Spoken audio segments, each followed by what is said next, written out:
দৈনিক জাগরণ পত্রিকার সম্পাদক আবেদ খানের বিরুদ্ধে গ্রেপ্তারি পরোয়ানা। বিশেষ বুলেটিন পড়ছি শেখ মাসুমা।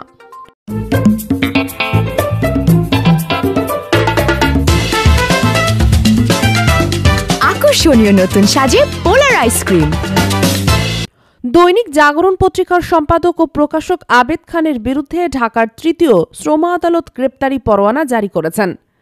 গতকাল বুধবার বাংলাদেশ শ্রম আইন অনুযায়ী তৃতীয় শ্রম আদালতের চেয়ারম্যান রোকেয়া রহমান এই আদেশ দেন।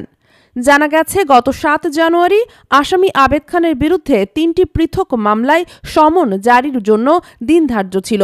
তবে তিনি আদালতে উপস্থিত না হওয়ায় তার বিরুদ্ধে গ্রেপ্তারি পরোয়ানা জারি করা হয়। এই মামলাগুলোর বাদী দৈনিক জাগরণ পত্রিকার 3 সংবাদকর্মী মোহাম্মদ তাজুল ইসলাম, মোহাম্মদ খোকন মিয়া ও মোহাম্মদ মোরসালিন। তাদের অভিযোগ, ঘোষণা ছাড়াই তাদেরকে চাকরুচ্যুত করা হয়েছে এবং তাদের বকেয়া বেতন ও অন্যান্য পাওনা পরিশোধ না করে তাদের মতে বারবার তাগাদা দেওয়ার পরেও কোনো প্রতিকার না পেয়ে তারা আদালতের শরণাপন্ন হন। বাদীরা আশা করছেন আদালত তাদের ন্যায় বিচার প্রদান করবে এবং আর্থিক পাওনা থেকে তারা বঞ্চিত হবে না।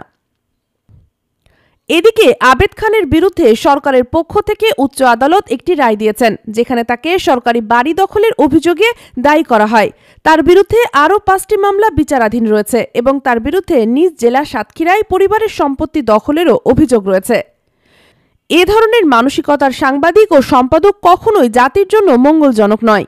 জাতির বিবেক বর্জিত এমন মানুষগুলোর কারণে আজ গোটা সাংবাদিকতা দেশ ও জাতির কাছে প্রশ্নবিদ্ধ বলে মন্তব্য করেন ATV সংবাদ.com এর সম্পাদক SM জামান।